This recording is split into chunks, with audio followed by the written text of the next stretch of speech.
Okay, hopefully everyone can hear me okay. Give me the thumbs up if you're still hearing me all right. Wonderful.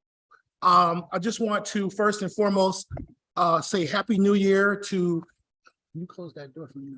Happy New Year to everyone here. This is our first Rock Against Gun Violence Coalition meeting of 2023. And we are so excited and blessed and fortunate that we were able to make it to see yet another year. And we're so grateful that all of you are with us, joining us, and we're hoping and prayerful that you guys are all doing well and that your families are well. Those of you who are watching us via Zoom and who are joining us via Zoom, as well as those who are in person. We do have a few people here in chambers with us this evening, and those who will be watching via Facebook and or YouTube. Before we get going, I do want to make this notification to everyone that we have 3 doors open to our Rock Against Gun Violence Coalition meeting, that we're very transparent. We are meeting, we look like we're going to be moving our meetings to the first Monday. I know we did the first Tuesday, but I think we're looking at the first Monday of each month. So that meeting for next month is going to be changed to that first Monday, just to have some consistency. Our meetings are in person, they are hybrid. They're in person here at City Council chambers on the 3rd floor of City Hall, where parking is free and it's on the bus line. We're also on the YouTube, City Council YouTube page, and we also are on Zoom for those who may be sick, shut in, or unable to attend in person. And we also stream these and share these meetings on our Rock Against Gun Violence Coalition Facebook page. So we feel that we are making and attempting to make these meetings very public, very transparent, and we're intentional about that. And so we want the public to know these meetings are open to any citizen in the city of Rochester, County of Monroe, that want to be a part of talking about solutions on educating, advocating, and eradicating around ending gun violence within our community. This table is open to anyone who shares that same desire. And we're so grateful and thankful for all of our individuals who are with us. Prior to us getting started, what we typically do before all of our meetings is we typically have a moment of silence to honor and respect all of the victims of violence in any form. And I also want us to consider and think about the Buffalo Bills player from last night who was injured in a game, lost consciousness, and who is currently in critical condition. We want to keep him and his family in our prayers as well too. So I would ask if you would, please sir, please ma'am, to join me in a moment of silence in remembrance of those who lost violence and for those who may be in need.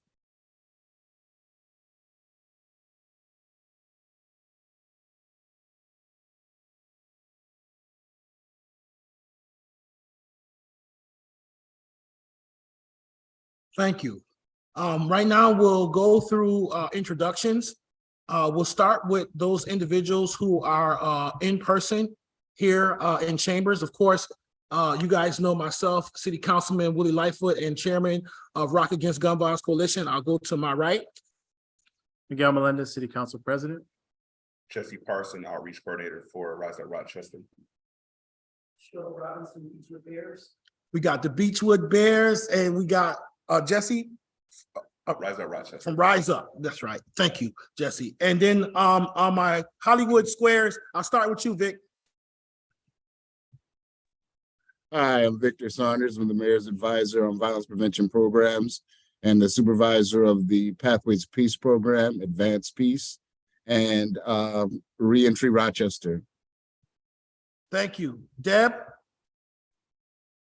Happy New Year, everyone. I'm Deb Antoniadis, a volunteer leader with Moms Demand Action for Gun Sense in America, Rochester Group. Welcome. Leslie? Hi, I'm Leslie Gordon Ogden. I'm with the Homicide Response Team. Welcome. Ms. Williams, Aaliyah Hinton. Good evening. My name is Aaliyah Hinton Williams, and I'm the manager of the Crisis Intervention Services Unit at the Department of Recreation and Human Services for the City of Rochester. Welcome. Tony. Hi, Tony Nelson, Program Manager, 585 Snug. All right. Captain Murrah. Good evening, everybody. Captain Mark Muir with the Rochester Police Department's Community Affairs Bureau. Libby. Libby Lynn, citizen at large, just here to learn and contribute. Well, welcome, Libby. Andre. Good evening, everybody. Happy New Year. Andre Gully, Legislative Aide for Councilman Lightfoot and Lead Assistant for Rock Against Gun Violence Coalition. Thank you, Andre. And Shawnee. Happy New Year's, everyone. Shawnee Williams, CEO of Morgan Williams Youth Advocate Program. Welcome. And she's also runs the media team for the Rock Against Gun Violence Coalition as well, too. Did I miss anyone? All right, wonderful. You all should have received a agenda from Andre. I thank you, Andre, for sending that agenda out. Andre, I think before you logged on, I was announcing to our team and to the public that we're looking to probably move our meetings to the first Monday of each month, the first Monday. And because Tuesdays is a bit of a conflict for me. So we will work to make sure we make that correction in that February 7th, at the end of that agenda, it says the next meeting is February 7th. It would actually be February 6th, okay? So I want to draw everybody's attention to that, and we'll make sure we send out a notification. Typically, you'll get a notification probably a couple of days prior to the meeting, and you will get it the day of the meeting. You should get a reminder from Andre about the meeting. I want to say this once again, because I can't reemphasize the fact that these meetings are hybrid.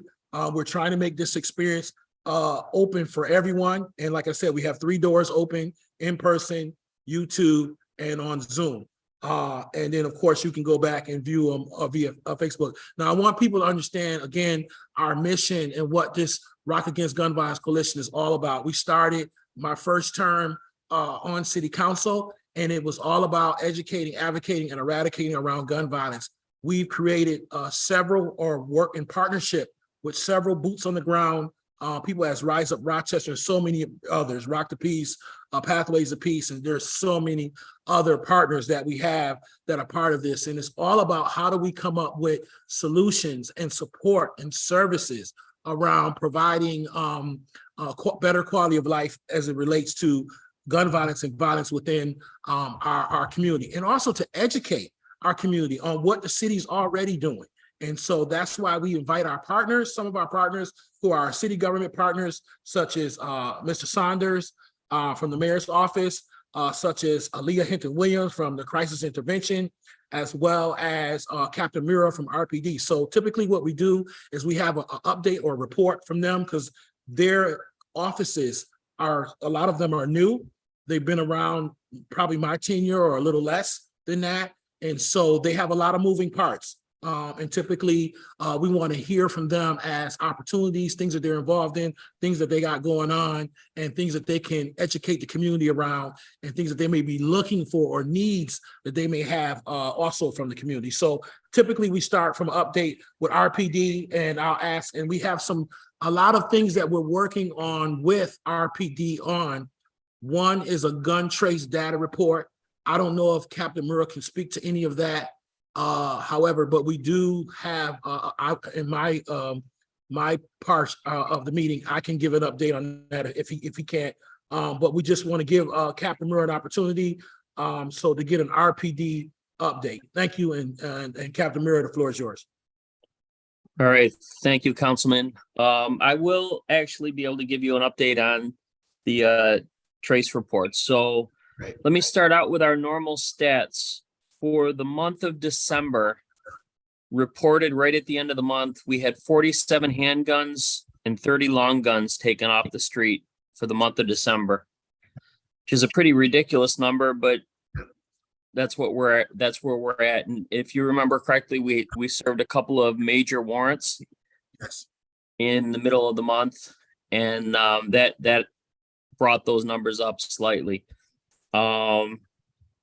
2 of those guns 2 of the handguns were ghost guns that were privately manufactured from parts that somebody just put together, and 7 of them were reported stolen from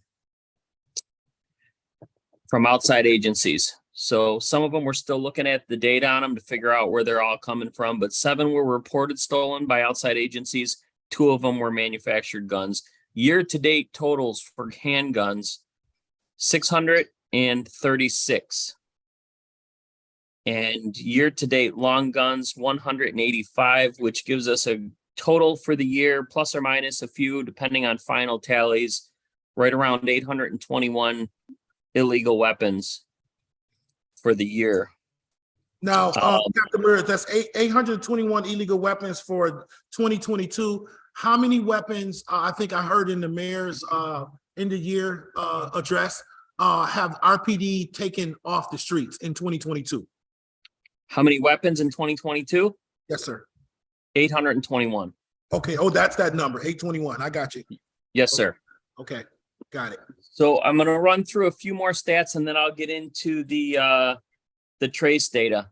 Gunfire was down slightly over the same period for last year. So for December, gunfire was down slightly from the previous year. We had, as of right now, 76 homicides for last year, which is an unfortunate total. It was less than the previous year, but not by much. Of those homicides, well, I don't have the case closed status on those, so I'm not sure about those numbers, but our 10-year average for homicides was 37, almost 38 would have been the 10-year average. So we're pretty much double what our 10-year average is. So that's where we're at with that. As far as shootings for last year, we had 300 separate shooting incidents with 348 shooting victims. And the average age of our shooting victims is 29 years old. And that's not including the homicides, I believe. So with regard to the update on the Brady Trace Data Project, RPD was tasked with obtaining a full database for the years 2012 to 2022, which is basically, well, obviously a 10-year bracket of data. And we were going to give that information to the ATF. And what they're going to do is compile all the data. And the bottom line is our job was to get the data compiled and handed off to Brady. And then they're going to complete a report based on their analysis of all the data that we give them. And we have secured all the data that we needed to, and they should have all of the data. The ATF should have all the data by the end of this week. So however long it takes them to compile the report, it could be anywhere from a few weeks to a month. I don't know. Captain Murray, you said ATF or you mean Brady? Who has the data? Brady working through ATF. Yes, Brady. Okay, got you.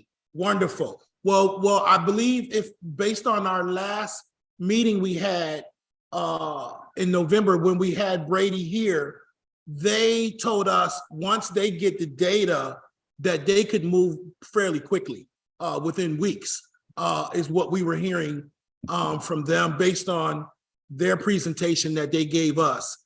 So we would anticipate that would be, within months as opposed to, like we're looking, I wouldn't anticipate it be, like they said, weeks to at least a month or two. So hopefully, that's good news. There's good news to hear that the data has been all basically turned over to Brady through ATF. And that's very good progress based on the last meeting we had, that hadn't happened yet. Yes, sir. So by the end of this week, I was told today that by the end of this week, all of the data will be transferred over to Brady. And if it only takes them a week or two to compile the analysis, then we should have it by the next meeting. Awesome. Okay, that's very good news. Does anybody, did you have anything else, or does anybody have any questions for Captain Murrah. Someone just joined via the iPhone. Can you just identify yourself, please? The iPhone person, can you just identify yourself, please? Person that just logged on. If you don't identify yourself, we're gonna have to remove you. Okay, does anybody have any questions for Captain Murrah?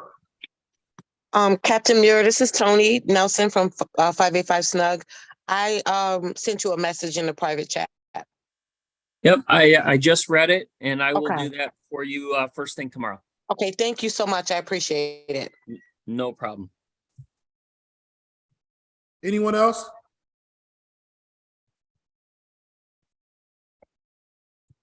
Okay, thank you, Captain Murrah. We appreciate, again, the fine work. 821 guns is a lot of guns to be taken off the street.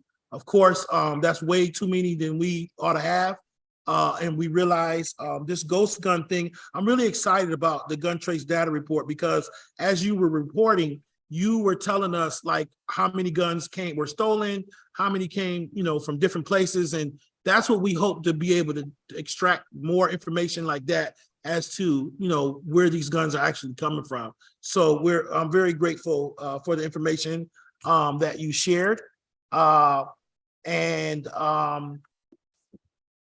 Thank you. So if anybody doesn't have any other questions for Captain Murrah, we will move on to the mayor's office update by Victor Saunders. Good evening, everyone. Office of Violence Prevention Programs has been able to just complete its first year. One of the first things that we were able to do upon coming on board was to look at the RFP that had been put out for the advanced peace model to different community organizations. Looking at that situation, we decided to keep it in-house at the mayor's office. With that, it allowed us a little more levity as far as being able to utilize those funds for other things within the community. One of those things was an announcement that was made just within the last week, which is a expansion of a contract that was in place with Department of Environmental Services and the Center for Career Opportunities, for Employment Opportunities. With that, as part of the work that we're doing with reentry, we were able to find $150,000 to put into that contract to extend it and offer 25 more new positions for transitional employment.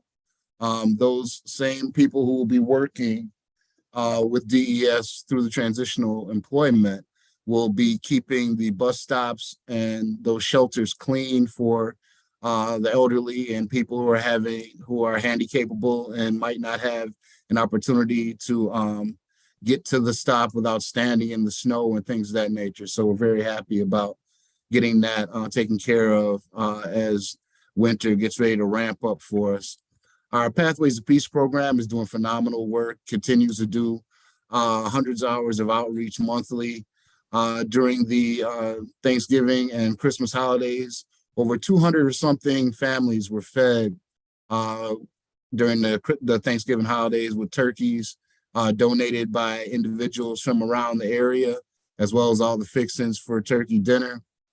We were able to, during Christmas time, collaborate with Rochester Rehabilitation Center and serve over 120 families to make sure that those families also had some of the things that they needed during the Christmas holiday, specifically for the children and families in that during that time. It was phenomenal.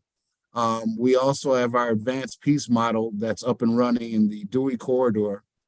And we have been targeting and working with some of our hardest to risk young people in the community as far as people who have been involved previously as a victim or an assailant in a violent crime. Mostly the assailants.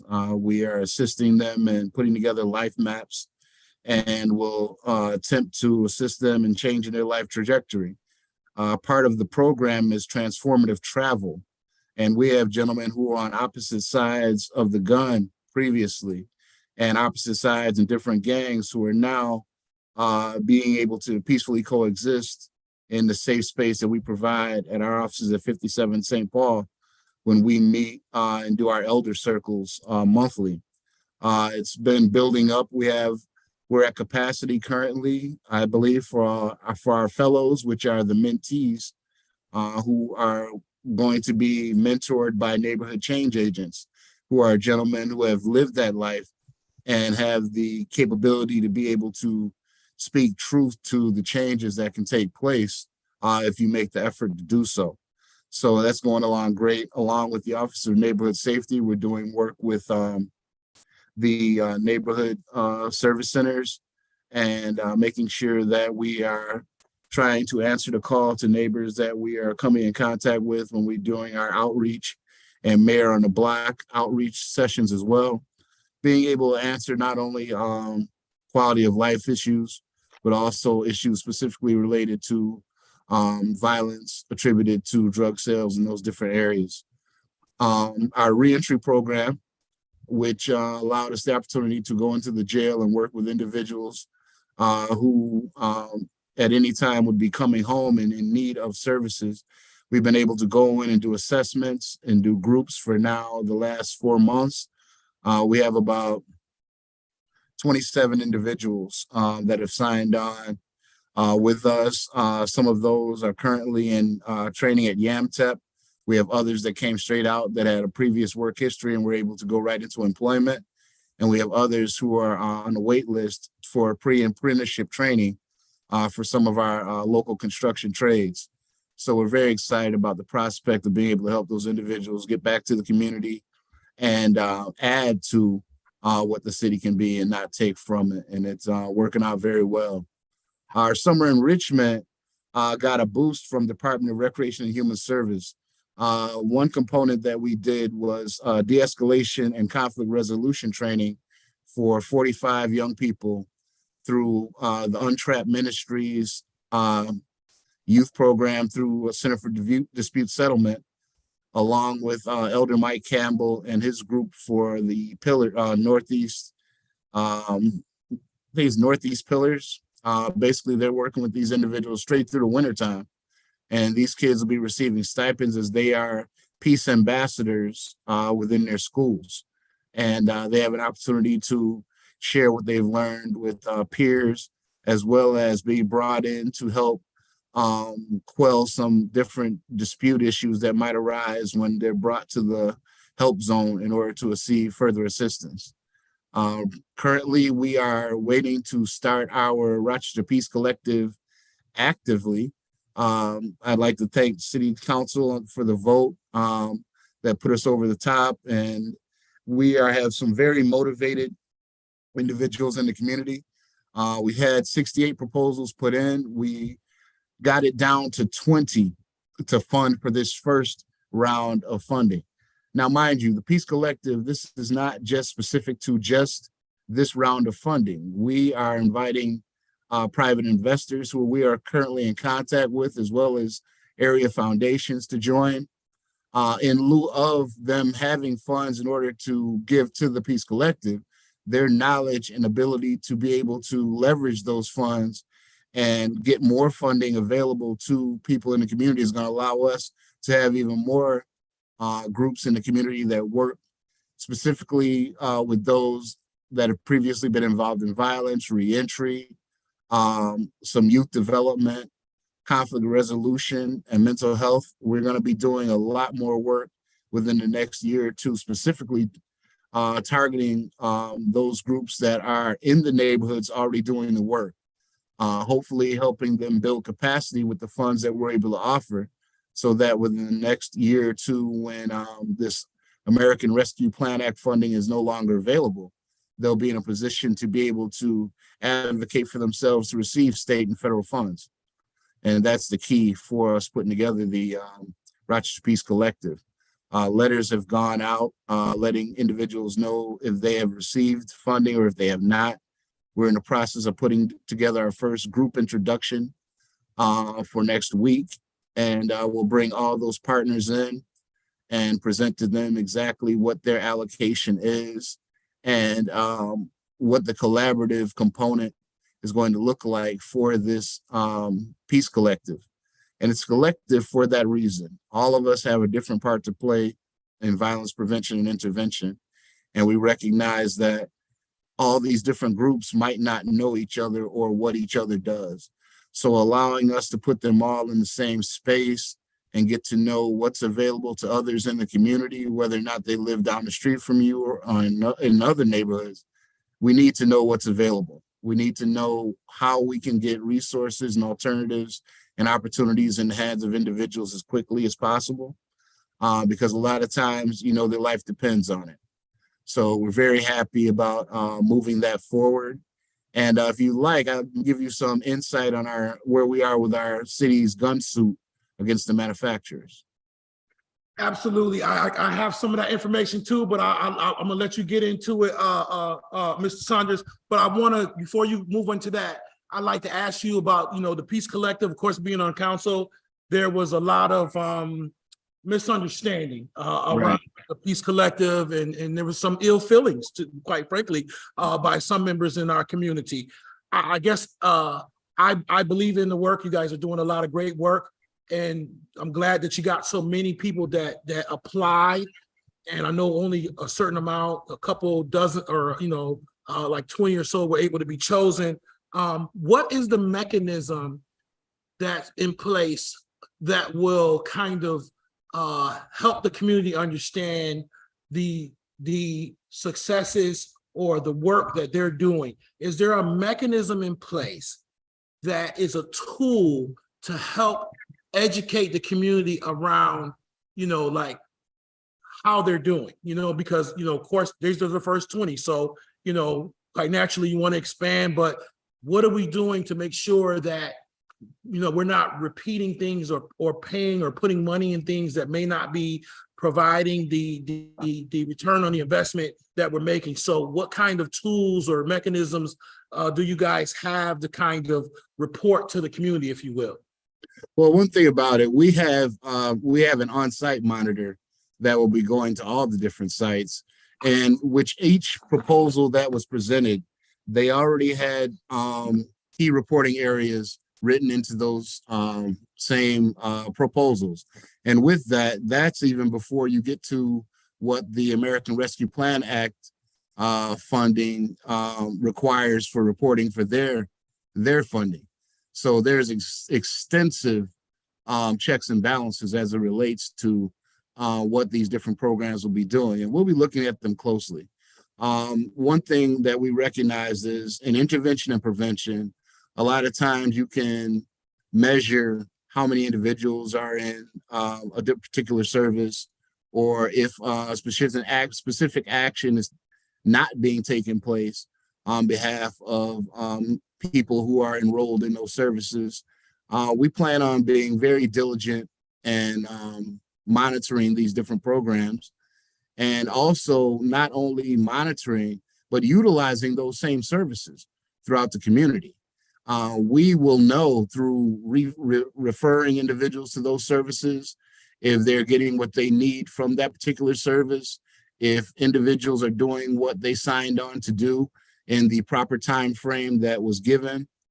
So we have numerous checks and balances that'll take place, as well as it looks like the Office of Violence Prevention programs will be bringing on an individual specific to administrative support as it relates to the ARPA funds and the Rochester Peace Collective. So the fact that the mayor has prioritized this as a major issue in our fight against violence in the community, we are definitely more than prepared to look at the programs that we feel are working. Those that are not will not be refunded the following year.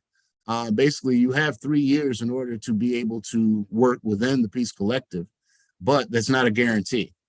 We'll be looking at each and every service, each and every program, and if we feel it's not in the best interest of the city at this particular time, we will not refund it after first year. So that the city can hold true to the fact that if it's not working, it will show, and it will not be continue to be funded. Along with that, you know, like you said, some people had some ill feeling That's unfortunate because a lot of people didn't understand that this was just the beginning. This was seed money to get the ball rolling. This was not an end all. The American Rescue Plan Act funding will go away in 2026. It is not a panacea. It is not something that is meant to end all our ills as it relates to violence prevention. So, people can take heart in the fact that this is just the start. We have some wonderful individuals in our community, lending institutions, foundations, who have contacted us and who we've sat down with so far, who are really looking forward to investing in Rochester and wanting to see the opportunities for individuals that want to do the work have an opportunity to do so. So that's where we are currently with that. We're very excited about the 20 that we're starting with, and look forward to adding to that as this continues. By 2026, we would like for this to be basically pushing itself forward, separate of American Rescue Plan Act funding, but through state, federal, and local funds of our own. Can you talk a little bit about, I was very instrumental in working with the mayor in this lawsuit. I think that this is, along with the gun trace data report and this lawsuit, I think that this is huge opportunity, not only for Rochester, but for everyone who is a part of this lawsuit, because Buffalo, Syracuse, other cities and other mayors are also becoming a part of this class action lawsuit against the manufacturers. Can you speak to and update us on our city, where we are concerning that, please, sir? Well, for some of the points for this lawsuit from the city's point of view, we are being represented by the same attorneys that are representing Buffalo, Napoli, Schlotnick, PLLC from New York. They'll be representing us as well as Buffalo. We seek to hold manufacturers, makers, importers, and distributors of firearms responsible for the illegal and unreasonable sale, manufacture, distribution, importing, and marketing of firearms. A New York state law signed in 2021 allows for public nuisance civil lawsuits to be brought against gun manufacturers and dealers, bypassing the blanket immunity provided to the industry under federal law. This allows for the suit. Some of the defendants in this suit are gun makers Beretta, Smith & Wesson, Glock, Remington, and Bushmaster, and ghost gun companies like Polymer 80 and Arm of Ally. So we're very happy to see that the city seeks compensatory and punitive damages, the creation of an abatement fund, and reimbursement of attorney's fees. So with all those things in place, as well as going after individuals that are mailing out these parts for ghost guns, we're very happy with the way this looks nationally as well as locally in our fight against gun violence. Thank you all. We're going to get ready to open up for questions for people, for you, but I just want folks to understand when they talk about Rock Against Gun Violence is not doing nothing, I don't think they really understand the depths of what we're doing, not only locally, but even us joining and working with national recognized law firms. Brady, national recognized advocacy company, who is doing our gun trace data report, once again, for free, not a dime of taxpayer money, which is amazing. And us joining this lawsuit, which, the coalition was very instrumental on helping that come to pass. So these are things, let's be real, folks. We have to attack gun violence from all angles: education, prevention, advocacy, the work that Vic and everyone that's here is doing, police, Aaliyah, all of this. We have to attack it from all angles. But most importantly, when it comes to holding gun dealers, gun manufacturers accountable, that is huge, because until we hit them in their bottom line, in their pocket, then they'll start changing their behavior. So we're very excited about that. Does anybody have any questions for Mr. Saunders? Deb, unmute yourself, hon. You think I'd know by now after so many years on Zoom, wouldn't you? Anyway, Mr. Saunders, I think this is a very important step that the mayor and the city have taken. In fact, there was a study in 2021 done by our sister organization, Mayors Against Illegal Guns, of 12 cities, and they found that 5 gun manufacturers were responsible for 10,000 recovered crime guns. Glock, of course, was the leading manufacturer in 9 of those 12 cities, and you mentioned that as one. I do have a question. Do you know if the city is sharing any information about this important suit with Mayors Against Illegal Guns? I know Mayor Evans is a part of that. I couldn't tell you directly what is being shared, but they are, one thing about the Mayors Against Illegal Guns, they are openly having forums where they seem to be sharing everything. And the fact that we're working so closely with the mayors of all the different upstate cities, I find it'll be very surprising that they all aren't understanding the valid nature of us as communities standing up and suing these organizations. So I'm very sure that they are in contact related to it. I would just hope that that group could be very supportive of groundbreaking suits like the ones from Rochester and Buffalo. Definitely. Thank you. Anyone else have any questions? Anybody here in the building, or anyone else have any questions for Mr. Saunders? Thank you, Mr. Saunders. You're doing a lot of great work, and I know that this is a tough thing, man. So that's why we're here right alongside with you to support you in any way we can. Not only from council, but from the collective of the coalition as well. And we're going to be intentional about making sure that we're watching, because we are watching. Everyone's watching. They want to see the successes of these programs. So thank you. Right. I wanted to also, before I go, I wanted to also include that we are getting ready to sign a contract for our National Institute for Criminal Justice Reform, which will allow us professional development training and a study on the cost of gun violence, specifically through our office, and what it looks like citywide. So we'll have more information to share with the group as we get that information as well. Okay, appreciate that. Thank you so much. Once again, appreciate the work that you guys are doing.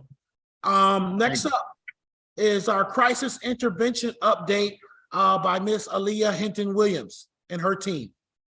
All right, thank you. So Crisis Intervention Services is continuing to work hard as usual. We are focusing on several things in this coming year as we move into year 2 of the Person in Crisis PIC team. We're continuing to expand our staff and our offerings. We're doing more outreach, increased visibility, as well as focusing on really delivering quality, effective services through developing our staff, as well as making sure we have enough team members, which Mayor Evans graciously provided us with the budget and the funding to do that this year. In the month of November, the PIC team responded to over 800 calls, almost 900. And so that team continues to work hard 24/7. The homicide response team is still working on starting our homicide response youth peer support group. We're hoping to start that in February. So if there are any folks who are interested and have a young person in their family who has lost someone to a homicide, they can call us at 428-1303 for more information about that. But we will be sending out information to all families who lost someone in 2021 and 2022 to connect with families and hopefully involve those young people so that they can receive support, have an opportunity to bond and connect with other young people who have unfortunately experienced a similar tragedy as they had. Ms. Aaliyah, while you're on that point, because I think that's a great area, that teen peer support. Is there a way, and I'd like to hear more about it later, that we can potentially maybe tie in some of that as we do this total health and wellness initiative, and we're getting ready to launch our pop-up services at our centers around it. I wonder if there's a way to intertwine some of that total health and wellness initiative work that we're doing around mental health, peer support, all of that kind of stuff, and maybe tie that into some of the pop-up services that we're providing at our centers. Just an idea, just something to think about, a way of maybe, getting some synergy around those two ideas. Sure, we're definitely open to that. Thank you for the opportunity. Leslie, is there anything else you can think of? No, just excited to see what 2023 is going to bring. Like you said, we would love to partnership with our centers to be a part of that initiative as well. I see Captain Murrah hand up. Did you have a question, sir? Yeah, Councilman, I don't have a question as much as I'd just like to make a comment. Sure. I know that Aaliyah comes on every month and she puts out the statistics for all the different things that her group is doing. And sometimes I think that folks don't understand the work that she's doing and her folks are doing. When they show up, especially in particularly the trauma unit, those folks are showing up to homicide scenes where they're seeing things that are horrible. They're dealing with people they're in an incredibly hysterical state of mind. And they're seeing that, and they're doing that during in the middle of the night, on weekends, when it's cold, when it's hot. And they're showing up to all these scenes and they're just doing amazing, amazing work. And from a law enforcement standpoint, we're used to it because that's what we do. But to see other folks doing it and doing it as well as they do it, I'm just proud of the fact that they're on our team. And I just wanted to put that out there so everybody else could understand that. Oh, Captain Murray, we really appreciate that. And we definitely appreciate your support with the mobile unit and for always being there for us when we call you. And definitely myself and Leslie and Wanda Ridgway, we are just present to serve. We don't ask for any recognition. We just want to be there for the community because we've all experienced our own personal losses. And so we want to take those experiences and connections and make sure that we're there to uplift the family. So thank you so much for that recognition.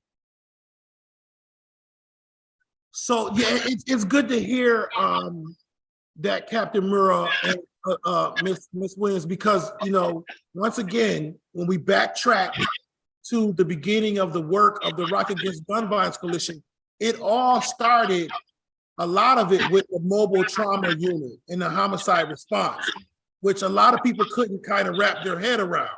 And what we found is that there was these sporadic responses that the community was having, but we wanted a comprehensive response to everybody because every life matters, every family matters. And it was so important, one of our main priorities of this coalition, to make sure that we had that type of response. And so it's nice to hear and see that idea came to fruition, right? And that it's actually working, right? That we're actually servicing those families and dealing with not knowing, and I say this not to take credit for the coalition because it's a collaborative of all the partners involved, but I say it to say we had no knowledge that we were gonna go from 20 homicides to 80. We didn't know that prior to putting this type of work in place. God knew, but we didn't know.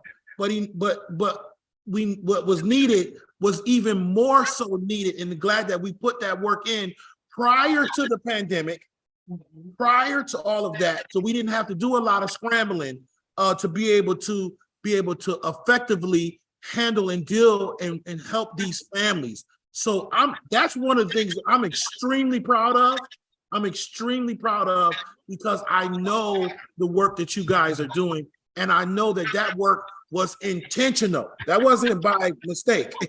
Like, that was an intentional act of this collaboration and collaborative. And we appreciate that we were afforded to be blessed with Aaliyah, her team, Wanda, various ones that are here with us today, who work in this work every day. I see Freddie jumped on. I see Tony on here. I see Serena on here. There's so many of you who have been doing this work every day. And so we appreciate, and I think I try to tell Ms. Hinton and her team all the time how much we appreciate the work and the support, because this council, and I'm not speaking for the president, but he's here next to me. this council has been supportive of all of that work. And we'll continue to be supportive of all of that work, because I can remind the community, City of Rochester was not in the human service business, but we are now. We are in the human service business, and we're constantly growing our human service footprint within this community. So, I agree, and I say I second that, Captain Mura, and I thank all of you for the work that you do. Yes, and we also appreciate the support of the council. President Yeah. Melendez. Yes, one of the nuggets that I heard in there was the month of November pick calls. You said 800 plus, almost 900 calls. And to think that even that, in its infancy, in the grand scheme of government, it's been around 2 years, to get at 800 calls in a month is really speaking to first our evolution of the service we provide, but then just the demand for mental health services in the community. So kudos again, getting a lot of kudos tonight, but just looking at that and knowing where we came from when this first started, it's impressive. Thank you so much. Anything else to add, Ms. Aaliyah, or does anybody have any questions, comments, or any more additional kudos for Ms. Aaliyah Hinton-Williams and her team? Thanks so much. All right, appreciate you. Thank you. Okay, we're moving into our advocacy. Typically, we have our committees report out during this time. Kathy reached out to me today. She wasn't feeling well, so she's not with us tonight to give her typical advocacy committee. But I know if Kathy was here, she'd be excited about the progress that the gun trace data report is having. She would be excited about the lawsuit. I'll give Deb an opportunity, because I know Deb typically works in that space as well too. I don't know if you have anything to share tonight, Deb, with Mom's Demand. On a lighter note, I guess, we were very happy to participate with Rise Up Rochester and help out with their Christmas party last month for children of homicide victims. It was so nice, in a bittersweet way, of course, but to be back in person and to see these little kids when they saw Santa, when they saw the Grinch. But we were able to provide 100 goodie bags and 8 gift baskets for families, and it was just a lot of fun. And we congratulate them on pulling off this wonderful event. Awesome. We're going to be more intentional and working, since we're back outside. We're going to be working more intentional about our programming, events, a calendar. We want to make sure that we don't do the things we did last year where we had events around the same time Rise Up was having an event. We want to, so get all of you who are, Rise Up, different ones who are having your events, please get those events into Andre so that he can start a calendar for the year, so that we make sure that we're supporting each other and that we're not working, having events at the same time. So we'll make sure. We're also working on our website. We're updating our website. Please, if you see anything, we had a survey we sent out to many of you. A lot of you filled it out. We're kind of tailoring our whole regrouping of Rock Against Gun Violence Coalition around the results of the survey. So that's why you see us moving in some of the ways that we're moving. We're doing heavily recruiting. So we're recruiting right now for members to be a part of this coalition. Like I said, it's open for anybody. We have folks here tonight. And we open the floor for this is a village. It takes a village for us to really combat this violence within our community, and we got to work together. And so that's all we're trying to do, is to work together to come up with solutions and to support those who are doing this work. That is, the essence of what we do. And so does anybody have anything that they would like to share with the group as we prepare to get ready to dismiss tonight? Does anyone have anything that they would like to share? Any events or any comments or things that you may want to bring to the table? Anyone in person, Zoom? Yeah, so Morgan Williams had a chance to work with Serena Cotton and Youth for Peace for the Christmas event, and that was awesome. I think I posted it on Rock Against Gun Violence Coalition, the news. If not, I will. the news broadcast. We also are attending the 52nd Legislative Caucus. That is February 17th through the 19th. Morgan Williams does have a booth this year. So I don't know how many of us are going, but I would like to see us all up there. It was nice to see everyone there a couple years ago. Can you send that information to Andre, please? I sure can. Let us get that information out. See, these are the kind of things, if it's in February, we'll work to see if we can get a group to go down, if we can get a van, a bus or something, you know, we can work towards that. But you know, the sooner you get us the information, the sooner we'll be able to work on that and see if we can get or help or assist folks in supporting that. That's where our advocacy arm comes from. And so we'll be supportive of that as much as we possibly can.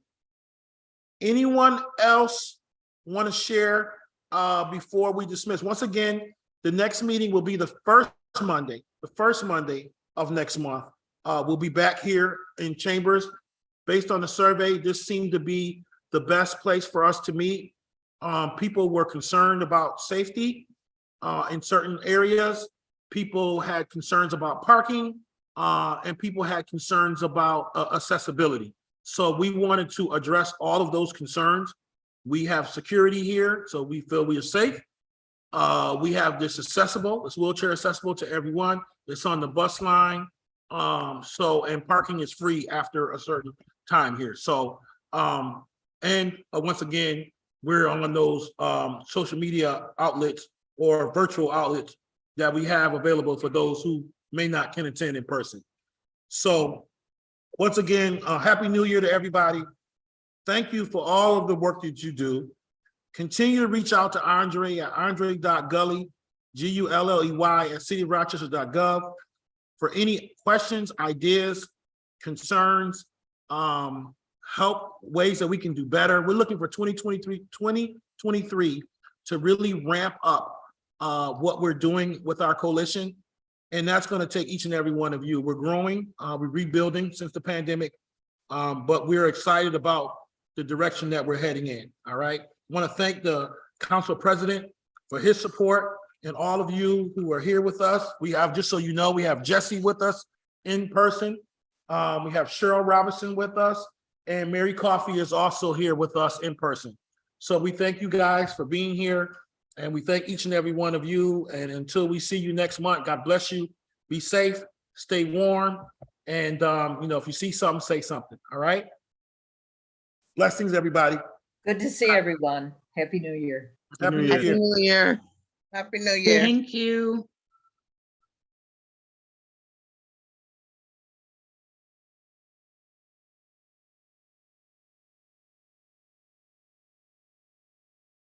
See you again.